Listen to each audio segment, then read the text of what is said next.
Agora está gravando, eu comecei minha aula de manejo de paisagens e de reservas. Falei um pouquinho no início sobre o surgimento da ecologia da paisagem, e agora estou falando, então, do primeiro conceito dela que eu quero falar, que é a permeabilidade da matriz. Obrigado aí pelo lembrete. Por favor, se eu esquecer alguma outra vez de gravar, vocês me lembrem o mais rápido possível, por favor, tá bom? Obrigado pela lembrança. Agora, então, diz que uma matriz é tão mais permeável quanto mais ela permite aos organismos atravessá-la, né? Uma matriz impermeável é aquela que não pode ser atravessada pelos organismos. Agora, o que determina a permeabilidade da matriz? O que determina quanto uma matriz é permeável? Primeiro, o tipo de uso do solo. Existem hábitats que são barreiras muito mais severas do que outros, né? Então, por exemplo, para muitos organismos de floresta, pasto assim, em uso especialmente, é uma barreira extremamente severa, né? E tipos de plantação agrícola também são barreiras um pouco menos severas, mas se você tem plantações sombreadas, com uma árvore espalhada aqui e ali, já é uma barreira menos severa, e por aí vai. Água é uma barreira muito severa, a cidade é uma barreira muito severa para muitos organismos. Floresta secundária, mata em regeneração, é uma barreira, normalmente, é uma matriz bastante permeável. Então, depende do tipo da permeabilidade, depende do tipo de uso do solo, o que tem ali, né? E a outra coisa que permeabilidade também depende é de, no caso que a matriz seja de vegetação, estágio sucessional, por exemplo. Então, os estágios sucessionais, normalmente, que se aproximem de uma floresta mais madura, vão ser mais permeáveis. Agora, é importante a gente notar que a matriz é um filtro de permeabilidade seletiva. Então, uma mesma matriz pode ser atravessada por diferentes espécies com facilidades e frequências muito diferentes. Mesmo espécies que são aparentemente próximas, né? Mas que podem ter permeabilidades muito diferentes para espécies diferentes, tá? Então, a gente tem um exemplo aí com essas duas espécies de marsupiais. São bichos, são ambos pequenos mamíferos marsupiais, né? Portanto, relativamente próximos filogeneticamente. Isso é o nosso estudo em Poço das Jantas, mas eles percebem a matriz de forma completamente diferente. O Philander frenata, que está embaixo à esquerda, é um bicho que passa a maior parte do tempo no solo, e aí vocês têm as áreas de vida marcadas de machos e fêmeas, né? Os machos estão em amarelo, as fêmeas estão em vermelho, e vocês têm as áreas de vida de vários indivíduos. Vocês percebem que o Philander, que usa bastante solo, sai dos fragmentos de mata, nessa imagem de satélite, sai do fragmento de mata com grande facilidade e frequência, né? Especialmente os machos. Enquanto o Caloromys philander, que é outro bicho que é arborícola e que muito raramente desce ao chão, praticamente não sai dos fragmentos. Então, a barreira para ele, que não é arbórea, a matriz para ele, que não é arbórea, é uma barreira muito severa para o Caloromys. E para o philander, que é um bicho filogeneticamente próximo, não é, né? Tá? Então, nós fomos mais adiante nesse estudo e fizemos, então, a frequência de movimentos de pequenos mamíferos entre fragmentos. Isso é dado pela frequência de recaptura num fragmento diferente de um bicho que a gente tinha marcado. Então, a gente marcou o bicho num fragmento, normalmente ele é recapturado naquele mesmo fragmento, mas uma certa porcentagem de vezes ele é capturado em outro fragmento, que quer dizer que ele moveu até lá. Então, essas porcentagens variam tremendamente entre espécies. Bichos arborícolas, como o Caloromys philander, que eu acabei de mostrar para vocês, com cola, tem 0% de movimentos entre fragmentos. Todas as recapturas são no mesmo fragmento. A Codon-curso é um roedor, 0,3%. Bicureu demerari, que eu mostrei a metapopulação para vocês na aula de fragmentação, aquele marsupialzinho que se desloca ocasionalmente entre fragmentos, 1,2% das capturas em fragmento diferente. O roedor Nectomys squamipes, rato d'água, 3,6%. Philander frenatus, que eu mostrei para vocês agora mesmo a imagem lá de passado, 7,5% dos movimentos vão para um fragmento diferente. Metaquiros nudicaudatus, que é outro marsupial, 10%, e Didelphis aurita, que é o gambá comum, 19,4%. Quer dizer, para o gambá, é facílimo mover entre fragmentos, né? Quase 20% dos movimentos são para um fragmento diferente. Então, mostra que a mesma matriz é um filtro muito severo para algumas espécies e é um filtro bem menos severo para outras espécies. E você também pode ter um papel da matriz, além disso, como fonte de colonizadores.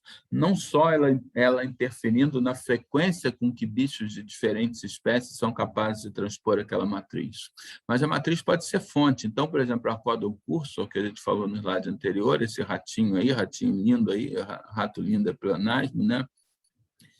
O acódon é um bicho fundamentalmente de áreas abertas, é um bicho da matriz, é um bicho de área de capim, né? Então é um bicho que é encontrado em populações na própria matriz, mas ele invade os fragmentos florestais a partir da matriz, especialmente quando você tem incêndios. Então, como é um bicho que é beneficiado pelo efeito de borda, que a gente falou na aula de fragmentação, quando você tem um incêndio, né, modifica mais a borda do fragmento, fica mais afetado pelo efeito de borda e o acódon invade. Então, aí você tem classes de distância para a borda do fragmento, né, armadilhas situadas entre 0 e 20 metros de distância da borda, 20, 40, 40, 60, 60, 100, e a frequência do acódon nessas armadilhas dentro do fragmento, você vê que depois do fogo aumenta muito essa frequência, né? Então, quer dizer, o bicho, a matriz acaba sendo a fonte de uma espécie invasora, de uma espécie de outro hábitat que está invadindo os fragmentos, tá? Então, a matriz não tem só um papel passivo de controlar frequências de movimento dos bichos entre fragmentos, mas a matriz pode ter um papel ativo de ser ela mesma fonte de bichos que vão para os fragmentos. Agora, vamos falar um pouquinho sobre lidar com fragmentos em paisagens fragmentadas, e aí eu queria mencionar para vocês princípios para o planejamento de reservas. Quando a gente estiver discutindo isso, eu vou falar da conectividade, conforme eu tinha prometido para vocês. Mas vamos falar, então, desses princípios para o planejamento, para o design de reservas naturais.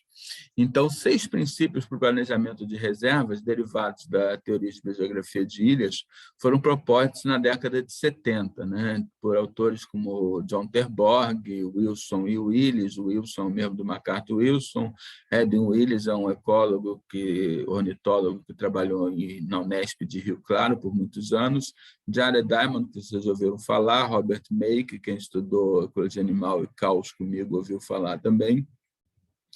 E, bom, os princípios formulados por essa galera se tornaram muito populares em conservação, né?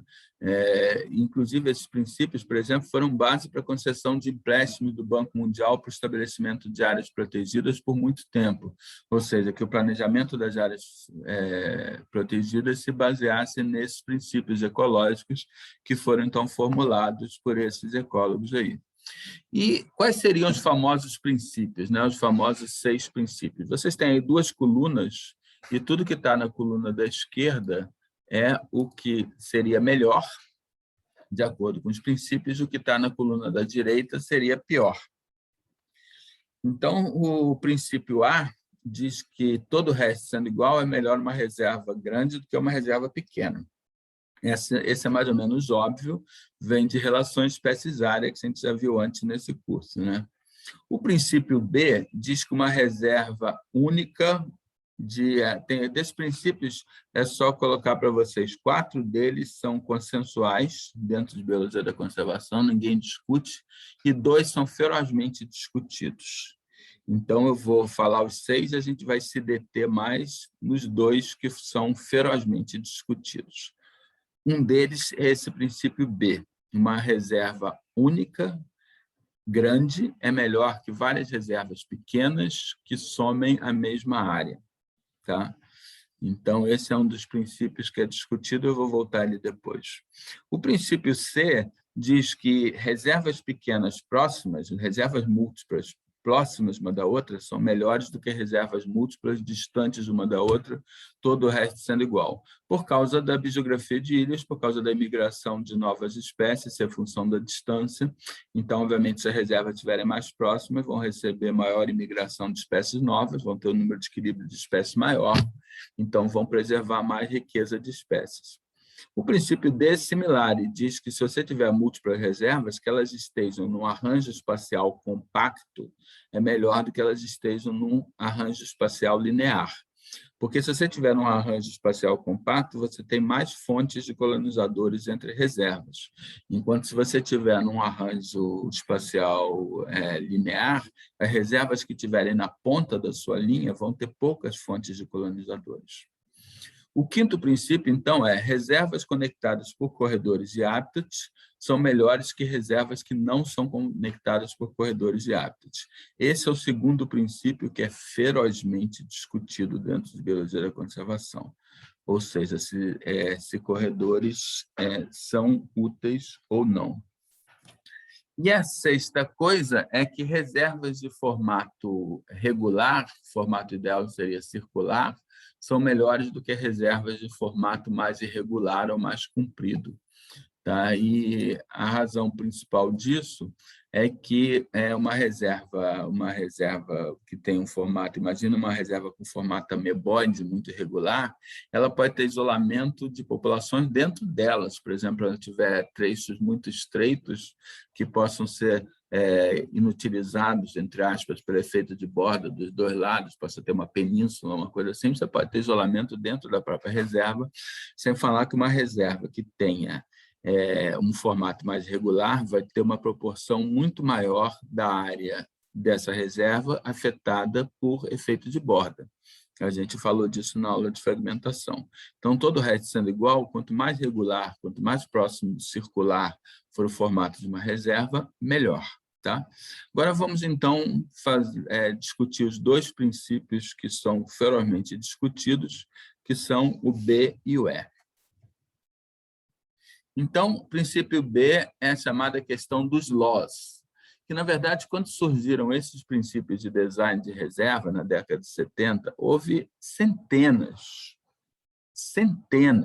de artigos discutindo isso na literatura científica, a tal ponto que os editores da revista científica já estavam de saco cheio de escrever no título dos artigos The Question of Single Large or Several Small Reserves, né, em inglês, né? É a questão de uma única grande ou várias pequenas, né? Uma única reserva grande ou várias pequenas. Então, eles estavam tão de saco cheio que escrever isso que criaram um neologismo, uma palavra baseada nas iniciais da polêmica. As laws vêm de single, large or several, small. Então, hoje em dia, na ecologia, você menciona essa discussão como uma questão dos laws, single, large or several small reserves. Uma única reserva grande ou várias pequenas. Então, o que é melhor? Uma reserva grande ou várias pequenas de área total equivalente? Não é tão fácil quanto parece, né? E a grande resposta para essa pergunta, né? A grande resposta para essa pergunta é, como tantas outras perguntas, depende. A grande resposta para as laws é depende, né? O que é melhor, uma única reserva grande ou várias reservas pequenas que somem uma área equivalente? Depende. Agora, depende de quê? Então, imagina que nós temos que fazer essa escolha entre uma reserva grande ou 10 reservas pequenas que somem a mesma área. Você vai ter que escolher se você vai preservar uma única reserva grande ou então 10 reservas pequenas que, somadas, deem a mesma área que a reserva grande. Agora, 5 segundos para responder. Se a reserva grande tem 100 espécies de aves, quantas espécies tem cada reserva pequena? Quem me diz? 5 segundos já passaram. Se a reserva grande tem 100 espécies de aves, quantas espécies tem cada reserva pequena? Ninguém vai arriscar? São 5 reservas pequenas? São Então, 10 reservas pequenas. 10, então são 10. Caramba, nessa hora a gente sente que o curso da gente é inútil. Bom, vocês viram relações espécies-área, viram que relação espécies-área não é linear, né? Então, e vocês viram lá o macete de Darlington, que uma área 10 vezes maior tem cerca do dobro de número de espécies de uma área 10 vezes menor, tá certo? Então, Utilizando isso, a gente aproximadamente pode dizer que se a reserva grande tem 100 espécies, ela é 10 vezes maior, cada reserva pequena tem 50 espécies. Gente, biologia é útil para a conservação, ciência é útil para melhorar o mundo. Se a reserva grande tem 100 espécies de aves, a gente esperaria que cada reserva pequena tivesse, com 1/10 da área, tivesse aproximadamente 50 espécies de aves. Então, agora, as 50 espécies de aves em cada uma das reservas pequenas, vocês acham que elas vão ser completamente diferentes de uma reserva para outra? Ou vocês acham que vai haver muita coincidência nas listas de espécies das 10 reservas pequenas? O que vocês acham? A gente também já aprendeu isso nesse curso.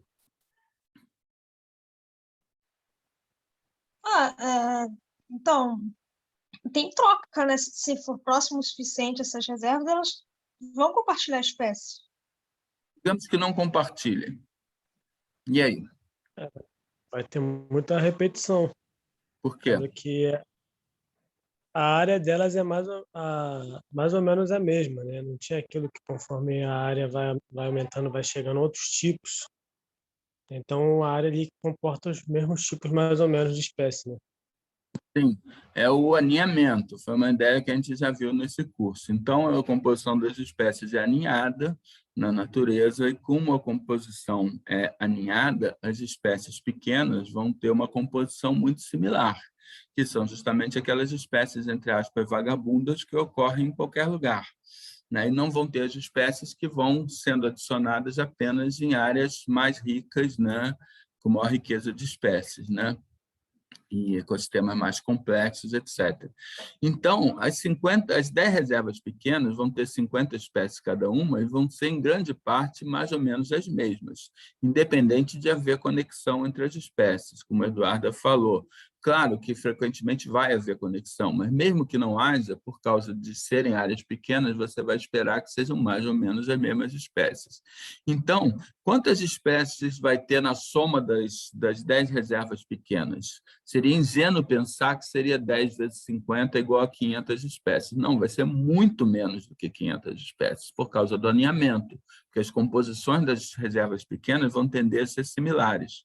Agora, então, o total das 10 reservas pequenas vai ser muito menor do que 500. Só que quantas espécies tem na reserva grande? 100. 100 também é muito menor do que 500. Tá? Então, quem vai ter mais espécies? Quem vai proteger mais espécies? A reserva grande ou a reserva pequena? Não existe uma resposta única. Depende. Depende o quê? Da heterogeneidade das faunas, ou seja, de quão diferentes sejam as faunas das 10 reservas pequenas. Isso é função de uma coisa que vocês já viram em outros cursos, já viram, né, em ecologia animal, o pessoal da engenharia ambiental deve ter visto em ecologia geral, que é diversidade beta. Então, diversidade beta é aquela diversidade que não é de uma comunidade dentro de um local, mas entre locais, né? Basicamente exprime a diferença entre comunidades dentro de uma região. Isso é diversidade beta. Se a diversidade beta for alta, você vai favorecer uma situação, uma solução, você vai poder proteger mais espécies com 10 reservas pequenas. Se a diversidade beta for baixa, você vai proteger mais espécies com uma única reserva grande. Então, depende fundamentalmente disso. Por sua vez, a diversidade beta depende de características do ambiente. Depende se você está falando de um ambiente, por exemplo, que possa ter gradientes de relevo, se você está falando de um ambiente perto da costa, se você está falando de um ambiente que tenha dentro dele um gradiente climático passando por ele, partes mais áridas, mais secas, ou ambientes muito especializados, rios com corredeira de montanha, não sei o quê. Então, quer dizer, depende da característica do ambiente. Então, você vai poder ter que a melhor solução seja uma única reserva grande ou várias reservas pequenas para proteger o maior número possível de espécies, dependendo da diversidade beta, da diversidade entre as faunas das reservas pequenas, que, por sua vez, vai depender das características do hábitat. Só que, frequentemente, você vai ter que escolher área para reserva ou pelo menos em alguns casos isso vai acontecer, antes de haver desmatamento. Ou o fato de que você marcou uma reserva vai impedir que continue a haver desmatamento. Então, é importante você conhecer a diversidade beta regional para você planejar a localização das reservas. Uma vez desmatado, geralmente não tem volta, né? Ou pode até ter, mas é muito complicado em alguns casos, dependendo de quanto você degradou o solo, pode ser impossível. Então, é importante se você vai planejar um sistema de reserva numa área que ainda vai ser devastada e você quer proteger justamente o máximo possível de diversidade da área dessa devastação, você tem que explorar a área em diferentes lugares, coletar, mostrar, enfim, em diferentes lugares, e poder, então, ter uma ideia da diversidade beta para ver que solução você favorece. Se é um ambiente que é melhor você ter várias reservas pequenas ou uma única grande, beleza?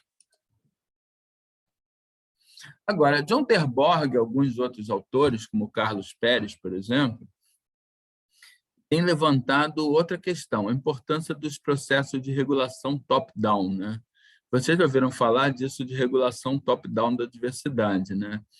O estudo clássico é o estudo do Payne, do Robert Payne, que ele fez um estudo em costões rochosos, né, na América do Norte, ele publicou em 1966 na American Naturalist, e ele tinha, entre outras coisas, uma estrela do mar, que nos costões rochosos era uma predadora de topo, que se chamava pisaster, não era disaster, mas era quase, era pisaster.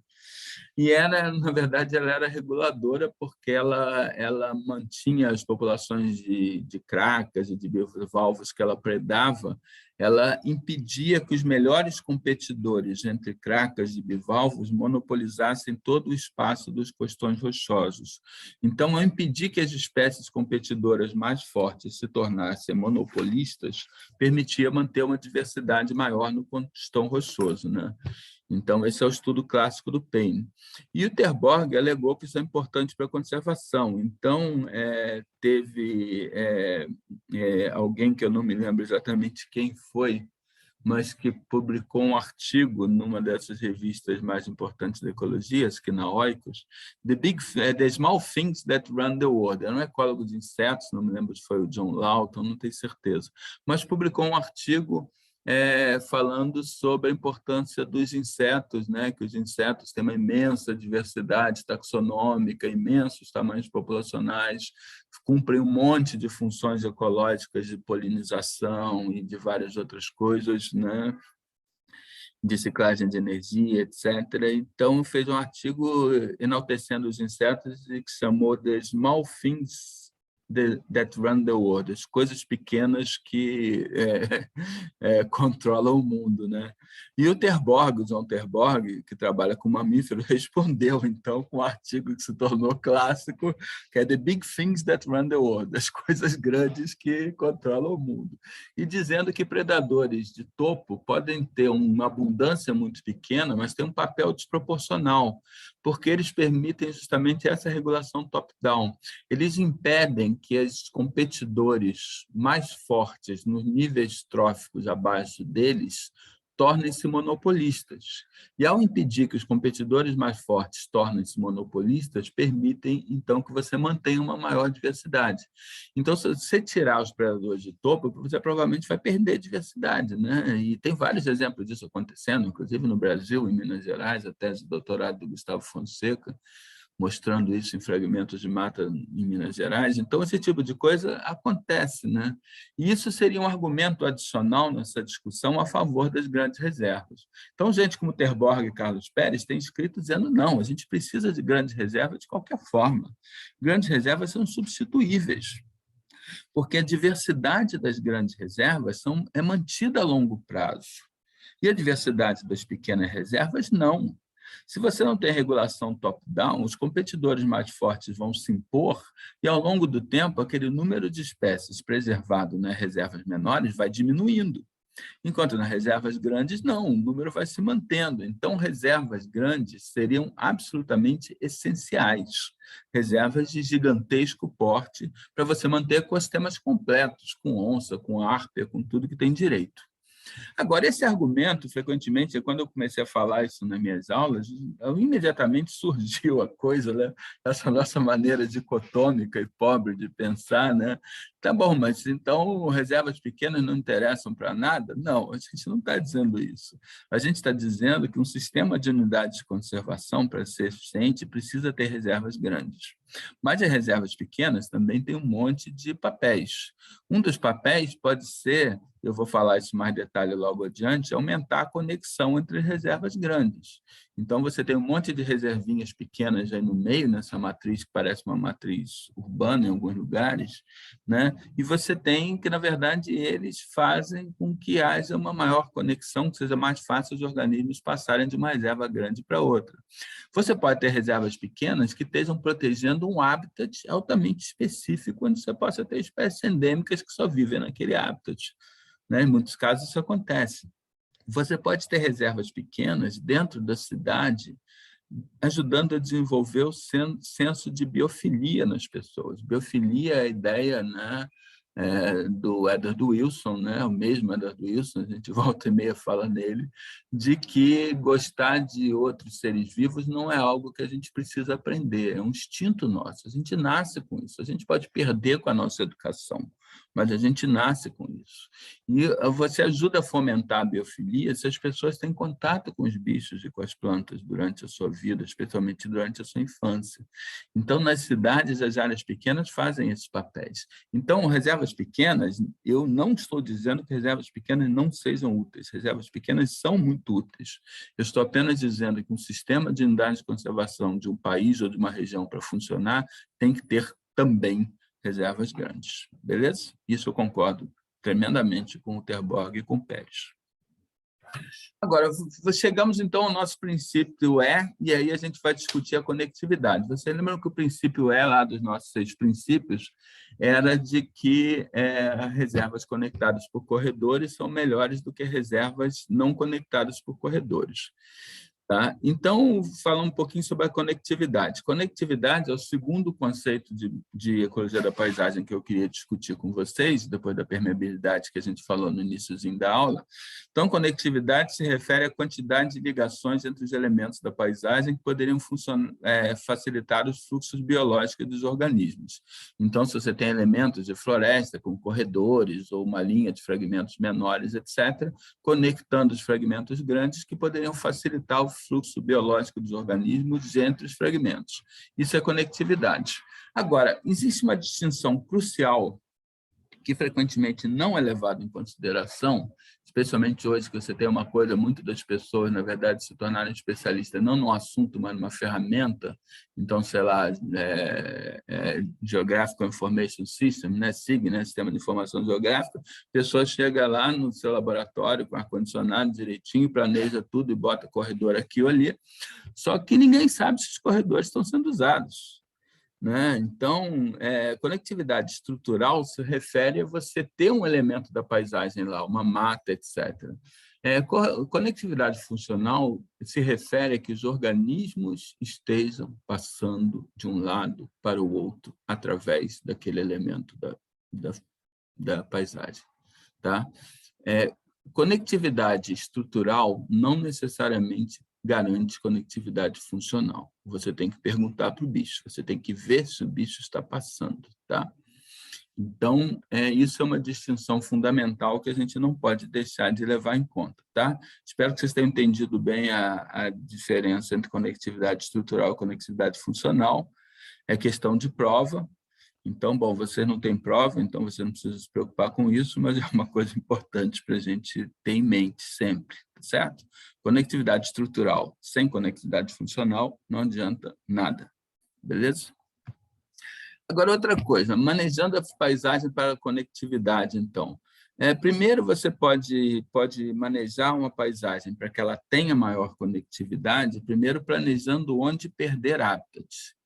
Tá? Então, você pode tentar manter a conectividade estrutural, esperar que ela vá servir para a conectividade funcional, planejando onde perder habitat. Então, tentando manter os fragmentos que forem mantidos conectados ou próximos um do outro, etc., para tentar, então, manter uma conectividade um pouco maior. Você pode restaurar a conectividade, então você pode ter os chamados corredores de hábitat, os quais corredores florestais são um caso específico, mas você pode ter de muitas outras formas. Eu imagino que você possa ter um corredor, por exemplo, em rios, que você possa ligar rios numa bacia através de um corredor, uma coisa assim, também seria um corredor de hábitat. Agora, corredores florestais são um caso específico que, obviamente, é muito importante em terra. Então, você pode plantar corredores florestais, né? Você pode, claro, você pode, no que a gente falou antes, você pode planejar justamente ter uma legislação para manter matas de galeria, etc., florestas de galeria, para manter a conectividade. Mas supondo que muitas vezes, até onde a lei deveria proteger a conectividade, ela foi perdida, você pode restaurar a conectividade plantando, então, corredores florestais para tentar ligar fragmentos, né? E você tem uma solução intermediária, além dos corredores, que são chamados stepping stones, né? Na literatura, isso, na verdade, já foi stepping stones, foi uma ideia que foi criada pelo próprio MacArthur Wilson, em 1967, no livro Theory of Island Biogeography. Então, os stepping stones seriam uma série de bosquezinhos, de fragmentos de floresta pequenos, no meio do caminho entre os dois fragmentos grandes, por exemplo. Então, eles aumentam a conectividade por permitir que os organismos não tenham nunca que transpor uma distância tão grande de hábitat aberto, de hábitat muito modificado. Então, a gente chama isso normalmente em português, a tradução literal do inglês seria caminhos de pedras, que é aquelas pedras que você vai pisando em cima para atravessar o rio, né? Imagino que vocês possam gostar de ir a um rio, uma cachoeira, certamente vocês já viram isso, aquelas pedras que a gente vai pisando para cruzar o rio. Agora, outro pessoal, o pessoal do IP, lá do Instituto de Pesquisas Ecológicas, do Pontal do Paranapanema, do Cláudio Pádua, da Suzana Pádua, etc., tem proposto a terminologia para isso, para se referir ao que foi chamado originalmente de stepping stones, tem proposto a terminologia de trampolins ecológicos. Eu não gosto muito dessa terminologia. Eu vou mostrar para vocês o que, para mim, é um trampolim ecológico, beleza? Trampolins ecológicos.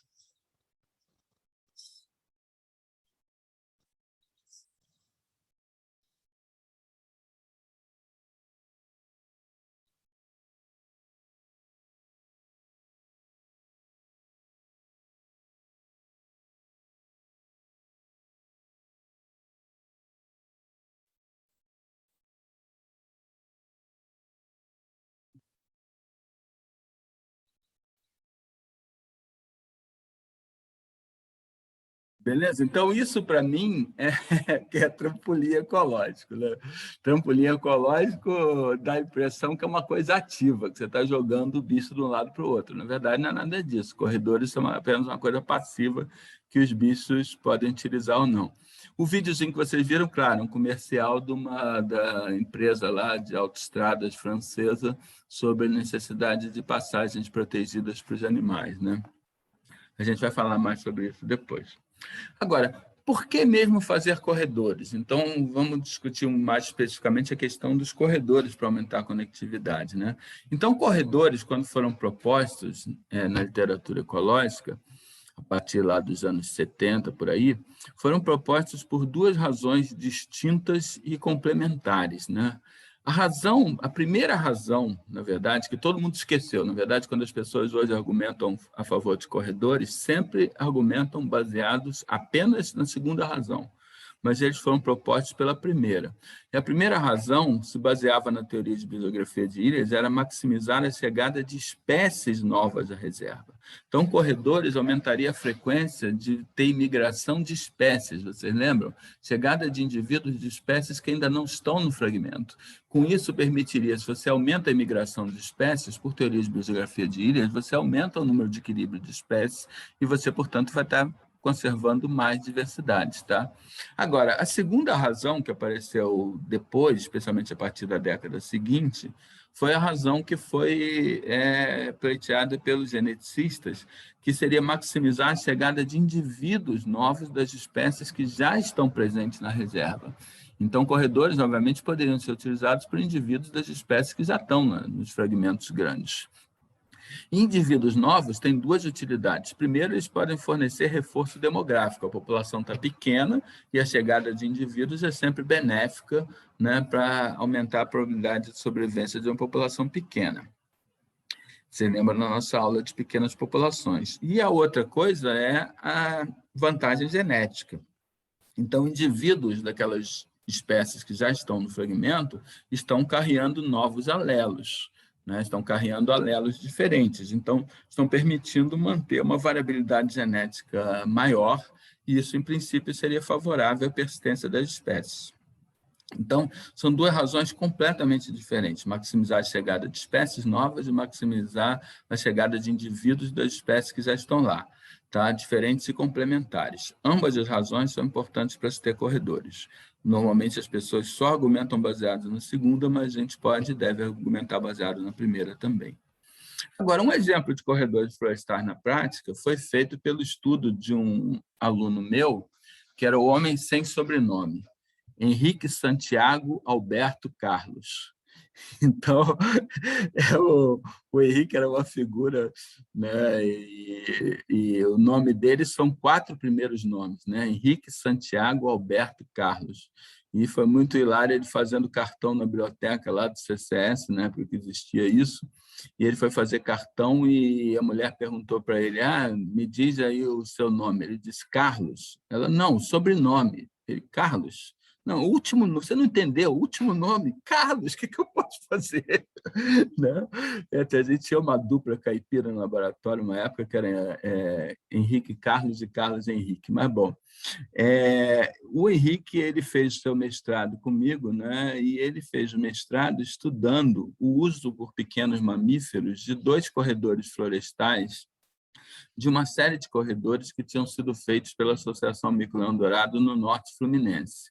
Então, vocês estão vendo aí nesse mapinha, no canto superior direito, você tem a Reserva Biológica de Poço das Antas, e no canto inferior esquerdo você tem a Fazenda Rio Vermelho, em Rio Bonito, que é uma área particular.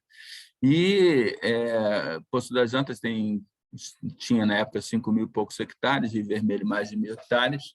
Então, a ideia era permitir que micos-leões pudessem passar desde Poço das Antas até a Fazenda Rio Vermelho, através de floresta. E, para isso, foram plantados esses corredorzinhos que aparecem em amarelo no mapa.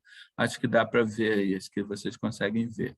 E, na realidade, no chão, um corredor desses é isso que vocês estão vendo aí. Então, esse foi um dos corredores estudado pelo Henrique, por exemplo. Então, você tem 2 fragmentos de mata, e aí você tem um corredor de 250 metros de comprimento e 60 metros de largura. Então, foi negociado 30 metros de cada proprietário ao longo da cerca, e aí se deixou crescer a floresta. E aí o Henrique fez a tese dele fazendo amostragem nos 2 fragmentos, no corredor e na matriz ao lado dos fragmentos. Então, cada um dos 2 conjuntos que ele utilizou, ele tinha 5 grades de armadilha, uma em cada fragmento, uma dentro do corredor e uma na matriz de cada lado do corredor. E ele, então, via que bichos estavam passando pelo corredor, que bichos estavam passando pela matriz, que bichos estavam no fragmento e não estavam passando para lugar nenhum. E a conclusão básica do Henrique foi o seguinte: os corredores eram utilizados por todos os bichos que não precisavam de corredores. Ou seja, os bichos todos que passavam pelos corredores que ele estudou também passavam pela matriz. Não precisava ter um corredor. E os bichos dos fragmentos não saíam, os bichos que não passavam pela matriz também não saíam dos fragmentos para os corredores. Por quê? Bichos geralmente arbóreos, os corredores tinham, na época, 5 anos de plantado, 7 anos de plantado, uma vegetação rala, toda cheia de efeito de borda. 60 metros de largura é tudo efeito de borda. Então, a vegetação completamente secundária, perturbada, e esses bichos arborícolas não passavam por aí. Então, o Henrique mostrou que fundamentalmente, corredores eram importantíssimos para as espécies que não precisavam de corredores, né? Bom, e isso entra numa discussão mais ampla, quer dizer, na verdade, a ideia da dissertação do Henrique foi justamente porque havia essa discussão, né, de Meyer e Noss, do Hobbes. Richard Hobbes foi um cara que escreveu em 1992, numa revista altamente importante, que é Trends in Ecology and Evolution. Ele escreveu um artigo com o título provocador Corridor, Solution or Bandwagon. Bandwagon é o trio elétrico, Bandwagon é o caminhão que a banda vai em cima. Então, a ideia, corredores, uma solução ou trio elétrico? Passou o caminhão com a banda tocando, todo mundo foi atrás e ninguém pensou muito bem se essa era uma boa ideia ou não. Então, uma das questões então que a gente pode perguntar é que espécies de fato usam os corredores. Então, até bem pouco tempo atrás, tinha muito pouco estudo sobre isso. Agora que as pessoas estão começando a ter mais estudo, e mesmo assim são bem poucos estudos ainda, né? Então, você bota o corredor lá, beleza, na foto aérea está lá o corredor lá, mas que espécie de fato usa os corredores? Com que frequência? Né? Isso, na maioria dos casos, não se sabe, né? No caso do estudo como o Henrique, as espécies que de fato precisariam de corredores não estavam, pelo menos até aquele grau de desenvolvimento dos corredores, utilizando os corredores. Agora, além da questão dos corredores, antes que a gente saia disso, a questão dos corredores utilizam ou não, uma coisa que a gente deve levar em conta é que, por exemplo, por razões fundiárias, geralmente é muito difícil você fazer um corredor muito mais largo que aqueles do mico-leão que o Henrique utilizou. Então, um corredor de 60 metros de largura é todo borda. Efeito de borda vem dos dois lados, o corredor é todo borda. Tipicamente, a maior parte dos corredores que existem por aí são todos borda. E você tem muitas espécies, uma grande proporção das espécies mamíferas, uma grande proporção das espécies de aves, que são dois dos grupos taxonômicos de maior interesse para a conservação, são territoriais. Você bota uma espécie territorial, você bota um indivíduo, estabelece um território no meio do corredor, ele fecha o corredor para outros bichos daquela mesma espécie. Então, quem utiliza os corredores? Não é tão simples assim, né? Agora, o outro tipo de preocupação com os corredores é que os corredores não passam só o que você quer. É muito bonito, mas talvez um pouco ingênuo você pensar que só quem vai utilizar os corredores são aquelas espécies que você quer que utilize. Agora, corredores podem servir de caminhos para fogo. Então, por exemplo, corredores com essa vegetação secundária podem servir para propagar o fogo de um fragmento para o outro com muita eficiência. Agora, claro, se eles forem mais combustíveis do que a matriz, se a matriz em volta for, sei lá, cidade, estacionamento, alguma coisa assim, alguma coisa pouco combustível, o corredor não vai fazer nenhuma diferença. Quer dizer, desculpa, se a matriz for pouco combustível, o corredor pode levar o fogo. Se a matriz for capinzal, que é mais combustível do que a mata secundária, o corredor não vai fazer nenhuma diferença. Tá? Mas caso o corredor seja mais combustível que a matriz, o corredor pode ajudar a passagem de fogo e, portanto, a propagação de incêndios florestais. Agora, outra coisa seria caminho para doenças. Então, os corredores podem servir também de caminho para indivíduos que passem pelos corredores levando doenças para as populações nos dois fragmentos. Agora, em epidemiologia, uma coisa, você pensa, antes de ser fragmentado o ambiente não era tudo conectado? Era. Mas em epidemiologia, uma população grande é diferente de uma série de populações pequenas conectadas ocasionalmente. Se você tiver uma população de 1 milhão, de qualquer coisa, você não vai ter epidemia de nada que extingua o 1 milhão. Não vai matar todo mundo. Alguém vai sobreviver. Você tem variabilidade genética. Alguém vai desenvolver imunidade. Agora, se você tem populações de 100 conectadas por bichos que passam ocasionalmente pelos corredores e que chegam numa população pequena, chegam com baixa frequência numa população pequena, é infinitamente mais perigoso. Porque aí quem está tentando, entre aspas, imunidade contra a doença é uma população de 100. E a população de 100, com muita frequência, vai se extinguir, não vai ter jeito. Então, do ponto de vista epidemiológico, um monte de cestinhas pequenas conectadas não é de forma nenhuma tão segura quanto uma única cesta grande. Então, corredores poderiam estar aumentando a vulnerabilidade imunológica, né, das populações, né, a vulnerabilidade de epidemias das populações que eles ligam. Uma terceira coisa é que corredores poderiam ser caminhos para a contaminação biológica. Então, a contaminação biológica de espécies florestais poderia avançar mais rápido, obviamente, se você tem corredores ligando os fragmentos. Isso pode estar acontecendo agora no norte fluminense, por exemplo, com a invasão dos saguis do Nordeste, né, Calitrix jacus e Calitrix penicillata, vindos aqui do Rio de Janeiro, onde tinham sido introduzidos pelo tráfico de animais ao longo da BR-101.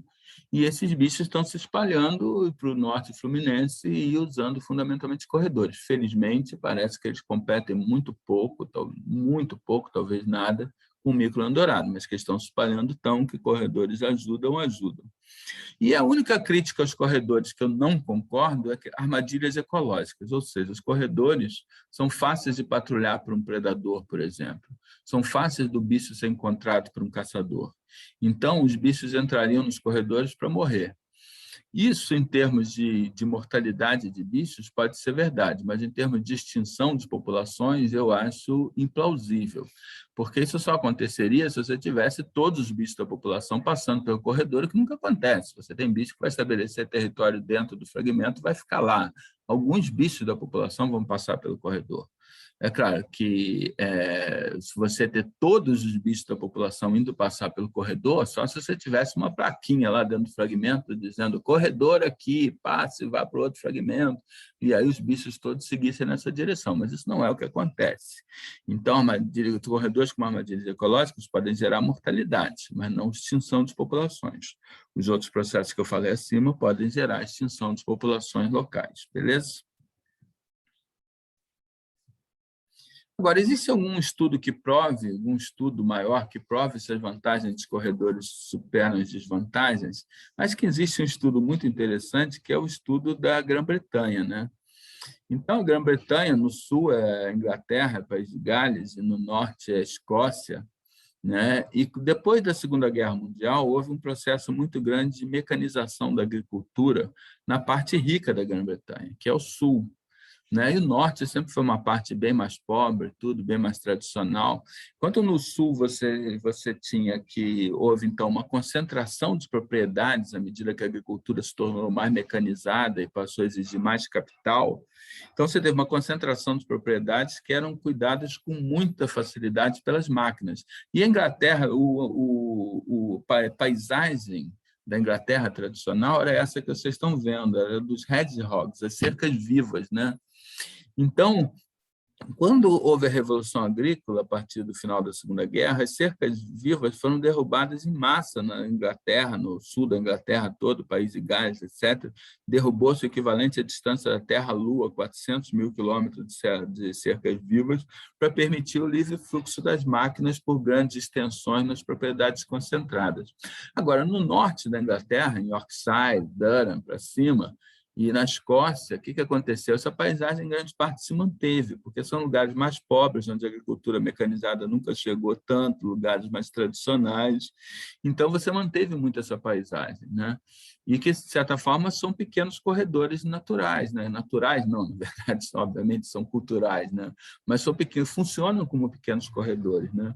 E depois de algum tempo, lá pela década de 80, por aí, 80, 90, os britânicos começaram a perceber que a Inglaterra estava com muito menos diversidade, tinha tido perdas muito maiores de diversidade de aves e mamíferos, o sul da Inglaterra, do que o norte da Inglaterra, de Yorkshire e Durham para cima, e do que a Escócia, né? Onde os hedgehogs, hedgehog é outra coisa, um dos bichos mais queridos e carinhosos do mundo, que é o ouriço europeu, mas onde os hedgehogs foram mantidos.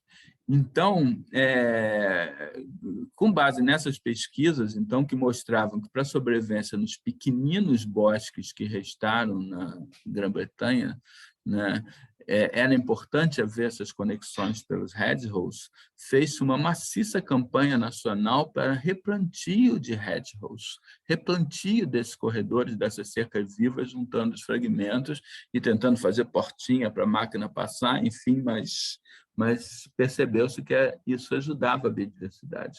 Então, embora corredores, é ingênuo a gente pensar que corredores só têm vantagens, corredores têm desvantagens sérias também.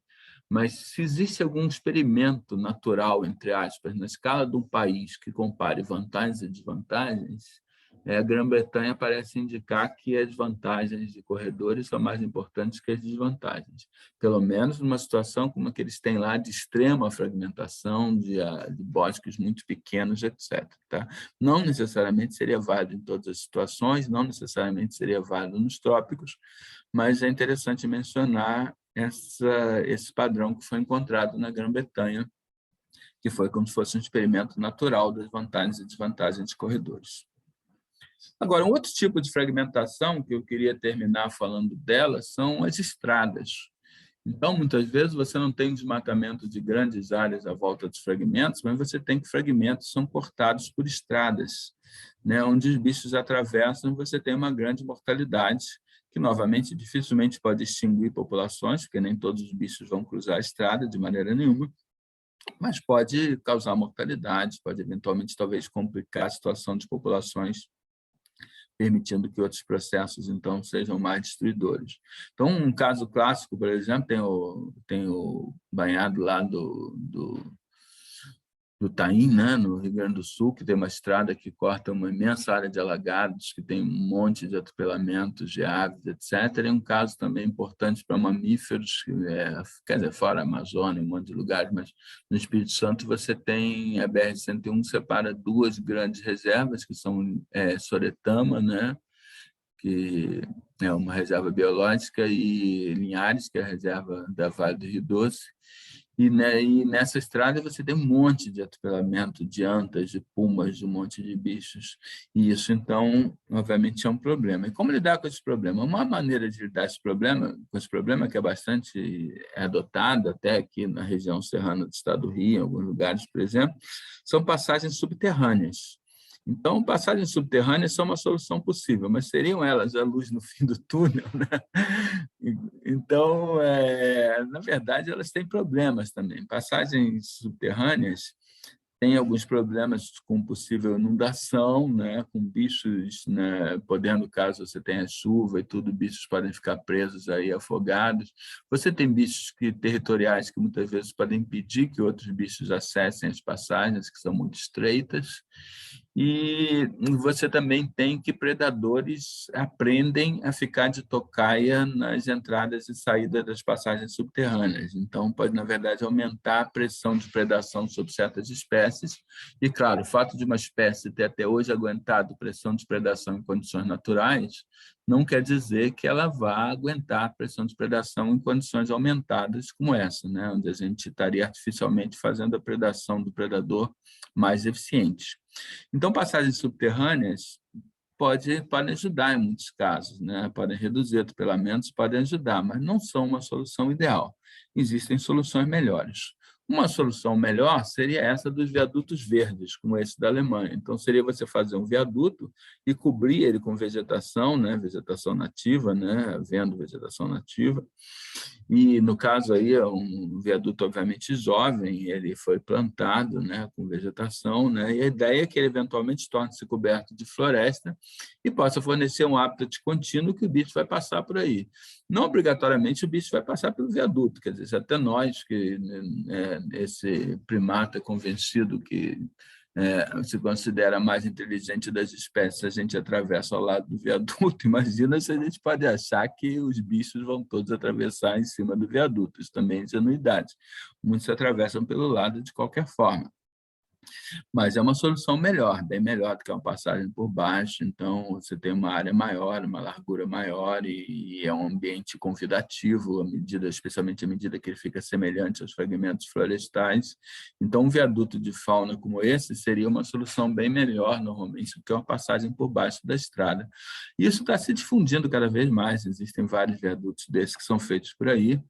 E, recentemente, em 2020, a Associação Mico-Leão Dourado também fez um aqui no estado do Rio, né, perto de Poço das Antas, cruzando a BR-101. Então, esse é o viaduto da Mico-Leão. E vocês viram que tem lá as plantinhas, lá, as árvores já plantadas, né, vai demorar um pouco para crescer. Mas a ideia é que seja um viaduto florestado e botar armadilha fotográfica. Eles já encontraram um cachorro do mato utilizando, né, essa área. Então, é uma solução que eu acho uma solução boa, acho uma solução bastante útil, esses viadutos de fauna, né? Isso, no caso, foi feito com dinheiro obtido de compensação ambiental da duplicação da BR-101 naquele trecho. Agora, se você pensar tecnicamente, ainda não é a solução ideal. Tecnicamente, existe uma solução melhor do que os viadutos de fauna. E a gente deve saber qual é a melhor solução, tecnicamente, cientificamente, independente do fato que ela seja cara. Ela é cara. mas ela seria o ideal. Então, se a gente, de cara, a gente já entra numa discussão que a gente nem menciona o ideal porque é caro, quando a gente vai discutir com pessoas que muitas vezes não estão tão preocupadas com conservação, vão sempre alegar custo, a gente já começa da coisa que é mais barata e não tão eficiente, a gente está numa desvantagem muito grande. A gente deve argumentar o ideal e tentar ter recursos para fazer o ideal. E o ideal, numa situação dessa, é um mergulhão. O ideal é mergulhar onde você tiver floresta dos dois lados, ou de um lado só, mas você tem uma passagem expressiva de bichos por alguma razão, é mergulhar a estrada por baixo do solo. Então, é deixar o solo todo ser recolonizado pela vegetação, né? Ou se você está planejando a estrada, planejar que a estrada naquele lugar mergulhe e passe 2, 3 quilômetros, o que seja, né? Embaixo, por baixo, mantendo a conectividade pelo solo normal na extensão toda. Os bichos possam passar de uma mancha de floresta para outra na extensão toda. Então, se isso é possível fazer, claro que é. Nos Alpes, lá entre a Itália e a França, você tem túnel de Fréjus que tem 40 quilômetros de comprimento, cruzando os Alpes. Então, isso é perfeitamente factível. Agora, a questão não é feita normalmente por causa do custo, mas cientificamente seria a melhor solução, passar a estrada por baixo. Tá? Bom, então, essas são as opções que a gente tem, e a gente discutiu várias questões de manejo de paisagens, né, de reservas e de paisagens, e a gente abre, então, para a nossa discussão. Eu vou parar o compartilhamento de slides. Beleza. Estamos nós. Então, queria pedir a vocês, para quem puder, por favor, abrir as suas câmeras, né, para a gente tornar a nossa discussão mais legal, mais agradável, mais humana. Então, se a gente puder fazer isso, eu agradeço a vocês, quem puder, naturalmente. E está aberto. Eu acho que hoje a gente não tem nenhum seminário. Acho que hoje ninguém escolheu o seminário dessa aula.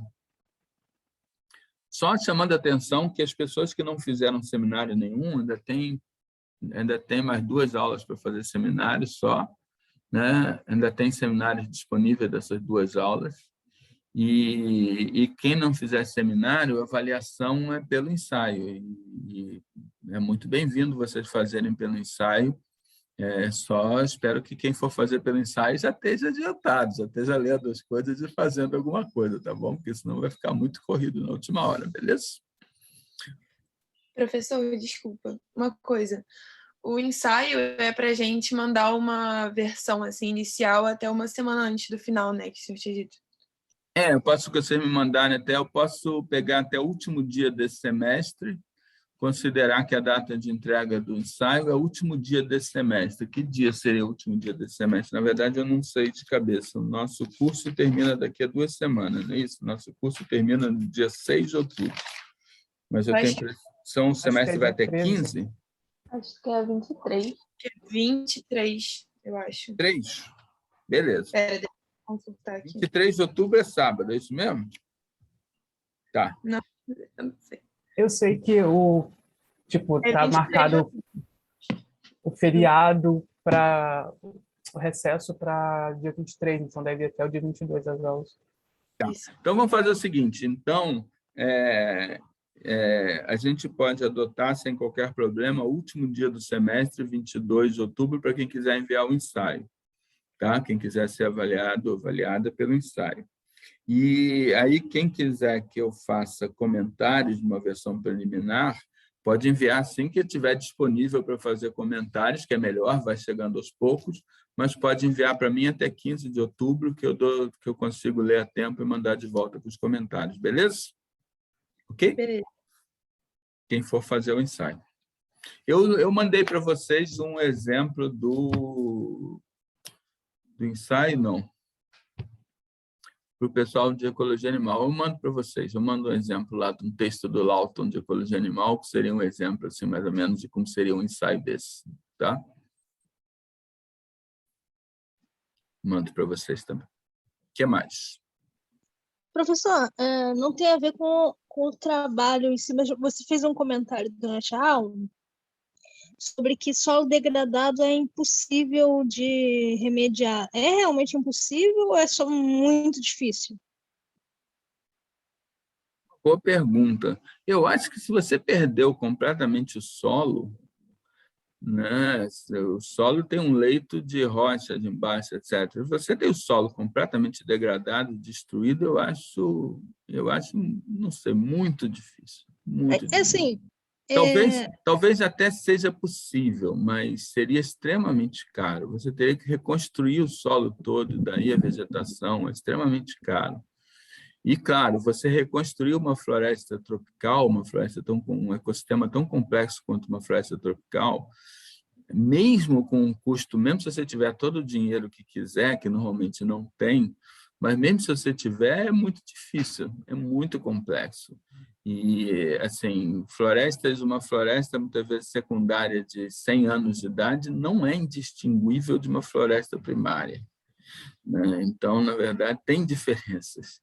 Então, não sei, eu acho que pode até ser possível tecnicamente. Na prática, transformar numa floresta primária, eu realmente acho que tem coisa que realmente é irreversível, mas é melhor que nada, né? Melhor que deixar não, lá. com certeza, com certeza. Agora, eu quero dizer, por exemplo, na Amazônia, você tem um solo que é muito, muito raso, né? O solo da Amazônia é muito pouco profundo e não é um solo muito fértil. Ele tem a fertilidade que ele tem é muito superficial, quer dizer, é muito Sim. frágil. Então, você desmata, tira aquela cobertura, em 3, 4 anos você perde o solo, e aí é complicado, porque você perdeu toda a camada onde estão os nutrientes todos. É muito difícil você repor aquilo, né? Então, Eu vi um pessoal que usou rejeito de casca de laranja para tentar recuperar a área particular, né? Funcionou de certa forma, mas realmente. agora, claro, eu concordo com você num ponto. Mesmo que você não tenha uma floresta que seja igual ao original, provavelmente nunca você vai ter, ou dificilmente vai ter. E quer dizer, isso eu estou falando com a tecnologia que a gente tem hoje. É impossível predizer qual é a tecnologia que a gente vai ter daqui a 100 anos. Mas também não é possível predizer se a gente vai ter 100 anos para tentando ainda manter um planeta com a qualidade de vida boa para os seus habitantes humanos e para os seus outros habitantes também. Agora, eu acho que, de qualquer forma, você ter uma floresta com algumas características da floresta original, com uma parte da biodiversidade, etc., é melhor do que nada, concordo inteiramente. E essa coisa que floresta é uma coisa assim, tipo, uma coisa que você tira um elemento e desmonta tudo. Isso não é verdade. Isso não é verdade. Isso é uma coisa, é um mito urbano, mas não é verdade. Mata Atlântica está aí para mostrar isso, né? A Mata Atlântica é uma parte de floresta vazia, falta um monte de espécies importantes, mas é reconhecível como Mata Atlântica. É igual ao que era? Não, não é igual ao que era, mas é um ecossistema que muitos dos processos de Mata Atlântica ainda funcionam. Uhum. Eu estava vendo o caso de uma reserva na África, né, que aconteceu isso mesmo, acabou a fauna de grande porte porque estava tendo uma guerra civil, os animais foram caçados, porque as pessoas estavam passando fome, ou então os próprios soldados passavam ali e comiam os bichos, não sobrou quase nada. E o pessoal começou a surtar, achando que vai pegar tudo fogo, já era, porque não tem ninguém para pastar. No buraco que abriu realmente dos animais pastadores, começou a encher de inseto. Assim, não é o ideal, realmente ficou um ambiente muito pouco complexo. Mas a natureza mesmo, cara, os bichos dão um jeito, sabe? Abriu o nicho e eles entram. Então é melhor largar para lá, tipo, falar, não tem mais jeito. É ridículo. Existem níveis de degradação, né? Acho que a ideia da gente, fundamentalmente, é segurar as coisas dentro do nível de degradação o menor possível, né? Você vai ter bicho até que vai se adaptar a viver dentro da casa da gente, mas aí é uma diversidade baixíssima, muito poucas espécies que conseguem isso, você tem muito poucos processos e tudo, então, claro... Ainda é melhor que nada. É melhor do que nada, mas tem coisas que são melhores do que isso, bem melhores do que isso. Aí você vai subindo até onde você consegue manter ou restaurar num estado razoável, né? Até porque se você pega um solo degradado e só larga para lá e fala, tá, não tem mais jeito, você na verdade está incentivando as pessoas também, tipo, pô, degradou, larga, passa para o próximo, vou plantar em outro lugar, e vai indo, e vai indo, e vai indo.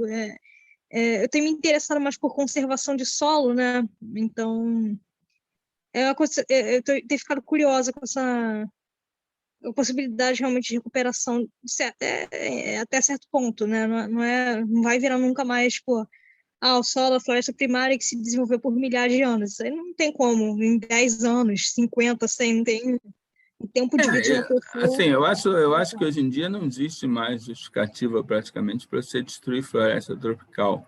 E o Brasil, nesse momento, com um governo desastroso que a gente está aí, em questões ambientais, como em tantas outras, está destruindo numa escala gigantesca e todo mundo está acompanhando isso, né? Agora, existem estudos que mostram claramente, por exemplo, que todo o rebanho brasileiro que existe na Amazônia é facilmente sustentável na área já desmatada. Porque, em muitos casos, o potencial que existe de pasto, mesmo nessa área que já foi desmatada e com solo degradado, que a última coisa que produz é grama, né? Um solo em mau estado, mas ainda produz pasto vagabundo, de baixo rendimento e tudo, mas que ainda é suficiente tranquilamente, que já foi desmatado para alimentar mais do que o nosso rebanho bovino. Porque existe toda a questão de propriedade, toda a questão fundiária. As pessoas têm uma área gigantesca e têm 30 bois, poderiam botar 300 bois naquela área, mas a pessoa só tem 30, e aquilo é propriedade dela, ela vai estar guardando, porque ela vai querer depois vender para outras pessoas e tudo. E muitas vezes é tão fácil desmatar, que é mais fácil você desmatar em outro lugar do que você melhorar o teu pasto, plantar outras gramíneas ali, fazer investimentos para melhorar o teu pasto. Compensa mais você desmatar em outro lugar e fazer outro pasto, entendeu? Então, o sistema no Brasil é muito perverso, mas mesmo a pecuária não seria sequer argumento para desmatar mais do que já está desmatado. Sim. Obrigada, professor.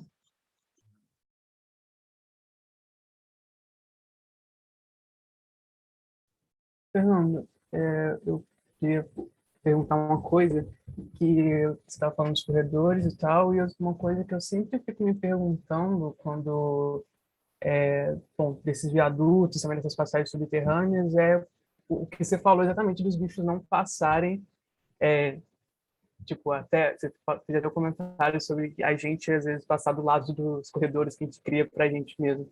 Eu fico pensando, cara, como que ter certeza ou tipo aumentar a eficiência para que esses bichos atravessem, né?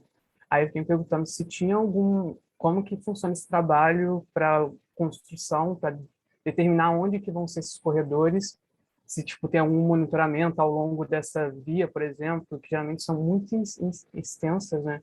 Para saber tipo, aqui é onde há mais frequência de travessia e tal. Porque nesse exemplo que você mostrou da Associação do Mico-Leão Dourado, tipo, não me pareceu o melhor lugar, porque, tipo, liga uma parte que está descampada de uma parte que está... Só que eu fiquei pensando, talvez porque não vai destruir floresta para colocar corredor, mas, tipo, como que funciona essa construção pensando no aumento da chance de os bichos atravessarem ali naquele ponto e não em outro ponto e, consequentemente, ser atropelado, por exemplo? No caso do mico-leão, eu sinceramente não sei porque que eles escolheram exatamente naquele lugar. Agora, eu acho que o mais lógico é vocês fazerem lugares onde você tem a floresta dos dois lados e você pode ter estudos por armadilhagem fotográfica para ver a frequência de bicho atravessando. Eu acho que geralmente nem isso que é usado, mas é meramente a frequência de atropelamentos. Então, as pessoas tendem a fazer essas coisas onde tem maior frequência de atropelamentos, que é um indício direto da mortalidade, né, dos bichos. Então, agora, existe uma série de medidas de manejo que eu imagino, eu nunca lidei na prática com isso, com fazer um viaduto desse ou esse tipo de coisa. Já lidei com uma consultoria, muito tempo atrás, uma consultoria que eu fiz de graça, naturalmente, que era para ligar a Floresta da Tijuca com a Pedra Branca, e consultaram o departamento de ecologia muitos anos atrás. Eu fiz a consultoria junto com outro professor que não está mais no departamento, que é o Ricardo Iglesias, e a gente fez uma consultoria e respondeu que a melhor maneira de ligar era você fazer um mergulhão por baixo daquela rua grande lá de Jacarepaguá, uma rua gigantesca de Jacarepaguá, que é como uma autopista que tem várias faixas. Não me lembro o nome, enfim, depois eu vou lembrar o nome.